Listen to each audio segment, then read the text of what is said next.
Hello guys, magandang araw po sa inyong lahat. Kumusta na po kayo? Nandito naman pong pobreng kapampangan. For today video, ito ngayon ay maglalaba tayo. It's Juma time! Biyernes. At dati pumunta ako doon sa Dawa Center dahil nalipat na ako. At napakalayo ngayon ng lugar ko. At ako minsan din na rin nakakadalo dahil nga sa sobrang busy. Minsan nandun ako sa Sueva, minsan nasa South ako, at ngayon minsan nandito ako sa Tuwal.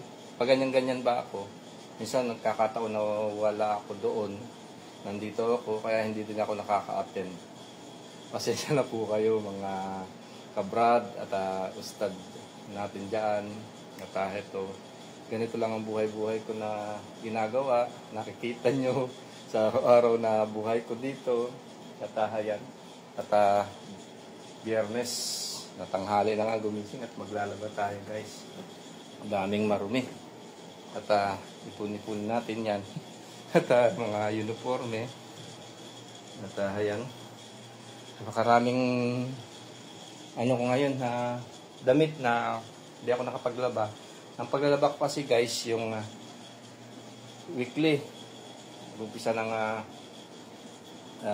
Sabado, ayan, magbibihis na ako hanggang Biyernes at naipon yan at doon pa lang ako maglalaba.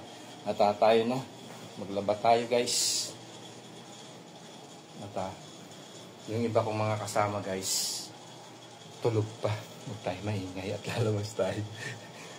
Langit-ngit ng ng pintuan, kailangan maingat tayo kasi napagsabihan na ako guys. Magkakailangan maingat tayo na lalabas. Huwag lang na kumakalampag kasi itong ano ko guys. The screen. Kaya tsaka dito sa sa sentro maingay siya. Maingay. Tingnan mo lumalagay isa. Kailangan at biglang siyang babagsak. Larawakan mo siya dito sa tulong at dahan-dahan. At tayo na guys. At maglalaba tayo. Ito nga pala yung lugar ko. Nasa 1 to 3rd floor ako. At yan yung hagdan ng pababa. At yan, diyan kami nagsasampay. At dito yung washing area na ko. At tara maglaba tayo guys.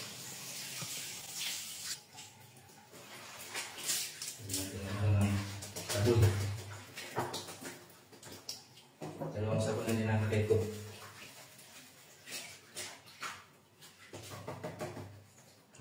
Mura lang itong bonus guys. At yan, ginalaban natin.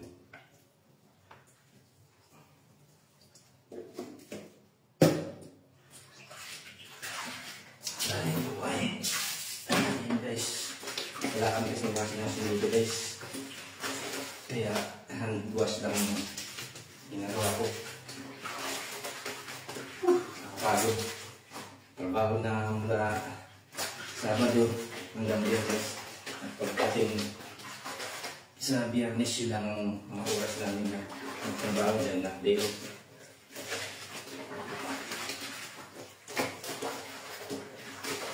Dito sa abroad, kailangan marami kang alam guys. Lalo sa pamumuhay dito. Huwag yung sanayin yung sarili ninyo na ganito na walang alam sa buhay. Ganyan, bata pa ako. Nasanay na ako sa buhay na mag-isa.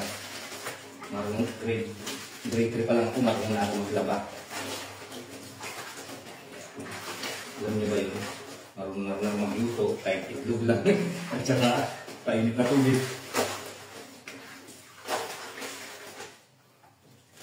So, yan. Buhay-buhay natin.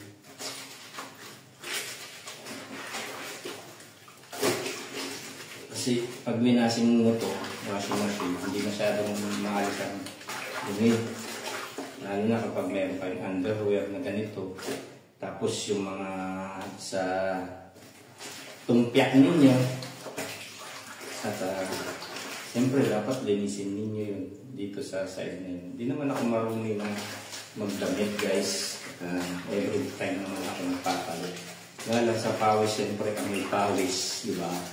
Kailangan natin siya na wash natin siyang mabuti sa ating mga kamay. Gaya niyan dito, sa ganito, dapat wash natin siyang ganito. Na maliin para yung amoy pawis niya ay maalis yun.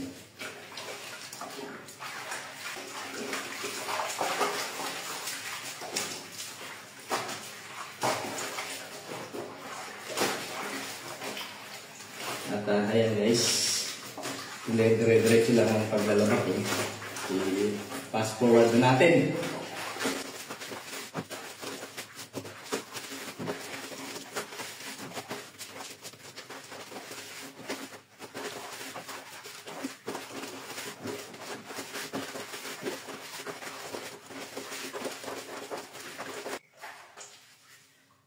At lastly, natapos na yung yan, huli.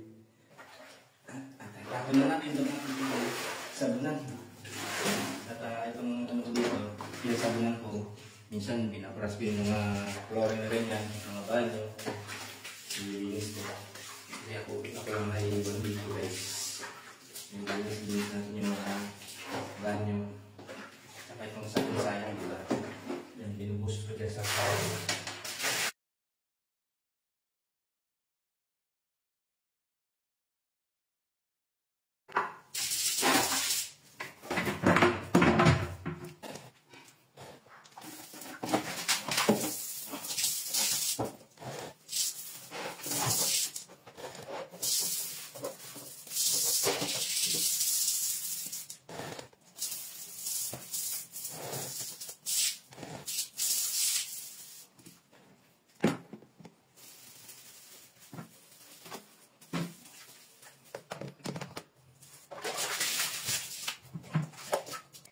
Ayan guys, bago na natapos yung paglalak ako, mapapalaw lang tayo. Inisis ko yung mga tiles, flooring, at saka itong ayan na ta, tinan nyo, maputi siya at malinis. Mapapalaw tayo guys.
Kaya na magsampay tayo.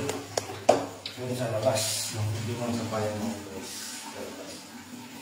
Ito yung bahay ng mga kasamahan ko. Itong lahat. Ayan, makita nyo. Nakalutuan nila. Ayan. Ito sila nagluluto. Kaya magsampay tayo guys. Dito yung sa rooftop. Ayan. Yan ang sa rooftop guys. Ito yung rooftop. Dahil dyan kami nagsasampay ng aming mga linaban. Tara, magsampay tayo guys.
At ito, yung ating uniforme naman guys. At magsasampay tayo. Ito yung aking balabal, sobrang init kasi sa Saudi ngayon.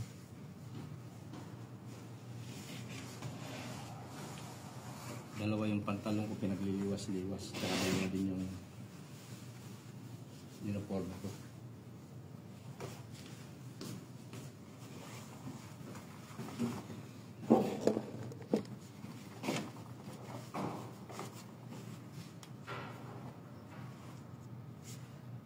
Maganda magsampay dito guys kasi mainit at madali siyang matuyo.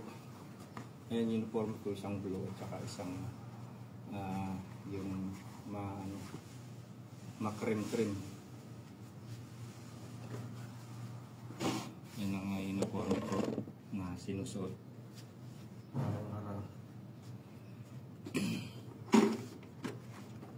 Tapos na ako maglaba.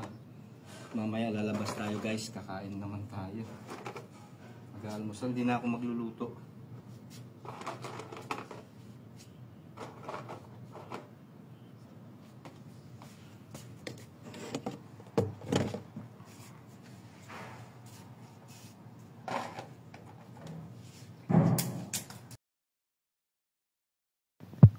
At ayan, finally, natapos na akong maglaba. At hintay na lang nating matuyo yung aking mga sinampay. Ayan, no? Nasampay ko na lahat at hintay na lang natin. Mamaya, 1 oras, ay kukunin na natin yan. Sobrang init. Ay, grabe. So, ayan guys, maraming salamat sa panonood. At sana nasiyang kayo ngayon sa aking buhay-buhay pa rin dito sa Saudi Arabia. At after 1 hour, kukunin na natin yan. Enjoy watching. Waiting lang po ng 1 oras.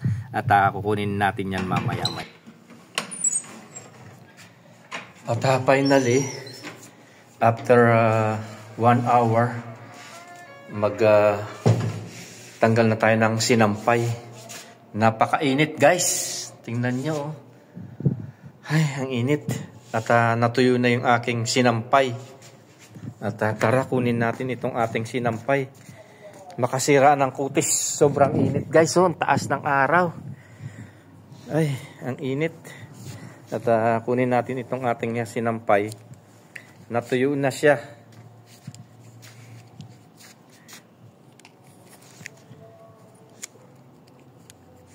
Grabe, ang init.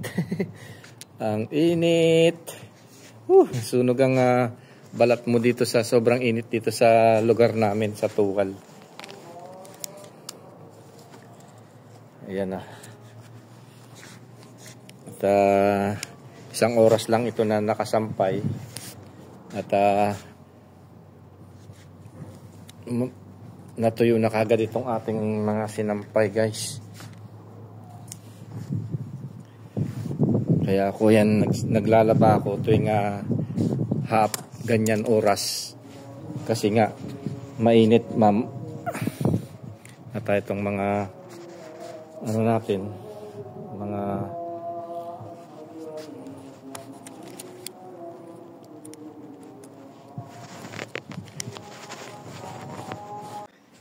boxer natin natuyo na rin.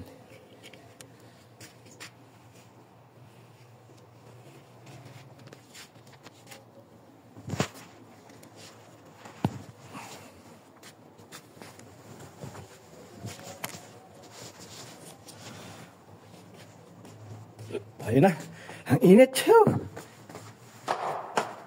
At ito na yung ating mga sinampay. At manunuklip na ako ng aking mga boxer at damit. Sobrang init sa labas guys. 1 oras lang ito natuyo na itong ating sinampay. At wala na akong maruming damit niyan. So 1 linggo na naman na sutan ito. At next week na naman ang laba ko nito guys. Ganyan ang buhay-buhay ko dito. Araw-araw papasok. Tapos ng 1 linggo maglalaba. Ganyan ang buhay-buhay dito. Masanay ka na. Mamuhay na mag-isa. Kaya dito kailangan marami kang alam na trabaho. Walang arte-arte dito. Walang gagawa sa mga gusto mo. Ikaw lahat ang kikilos guys. Magluluto, maglalaba, at kapag yan nga, nalulungkot ka, magpasayo mo yung sarili mo. Kapag may sakit ka, alagaan mo yung sarili mo. Kaya bago kayo mag-abroad guys, nakaisipin ninyo kung paano kayo mag-survive dito. Nakaisipin ninyo rin na kapag umalis kayo, yan yung sarili nyo.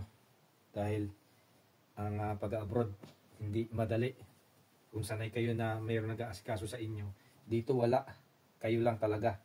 Magluluto, maglalaba, at lahat ng gagawin ninyo, ikaw lang. At kapag may problema ka, ikaw din ang tutulong sa sarili mo. Oo, meron kang mga kaibigan. Pero kapag may mga problema ka ng mabibigat, malalaki, asahan mo. Wala kang asahan, kundi sarili mo lang. Kaya isanay nyo yung sarili nyo na mag-isa. At ang diskarte dito, kailangan matalino ka, masipag, matyaga, matiisin. At higit sa lahat, yung pananalig natin sa Diyos. At araw-araw na pamumuhay natin, isa lang alang natin sa Kanya, una sa lahat ang ating Panginoon na laging gumagabay sa atin sa buhay. At huwag natin kalimutan yan. Panay magdasal, naway ang ating mga buhay-buhay ay nandito, maayos, walang sakit, maayos ang trabaho, kumikita, at yung mga pangailangan ng ating pamilya ay naibibigay natin, lalo na sa atin din, malusog tayo, wala tayong sakit, at ang pinaka-numero primero dito, yung ating kalusugan, ingatan natin guys. Dahil lang kapag may sakit ka, hindi ka makakapagtrabaho ng maayos, at kapag may sakit ka, at yun nga, hindi mo may makapagpadala, unahin mo muna yung sarili mo, pagalingin, iinom ng mga gamot, lagi ka nasa doktor, wala kang may ipon, kundi mapupunta lang sa mga gamot, sa mga sakit mo. Kaya dito dapat ingatan nyo rin ang sarili ninyo. Mahalin ninyo, kumain kayo ng maayos, matulog ng maayos, at sa mga kaibigan din, makitungo tayo ng maayos, friendly ba, para ano man mga mangyari sa atin ng mga problema o magkasakit tayo, meron tayong malalapitan na mga kaibigan na mababait sa atin. At ayan guys, nishare ko lang ang buhay-buhay ko pa rin dito sa Saudi Arabia, paano mamuhay, paano magtaktika, at paano mag-survive. Enjoy watching po. God bless. Yan lang.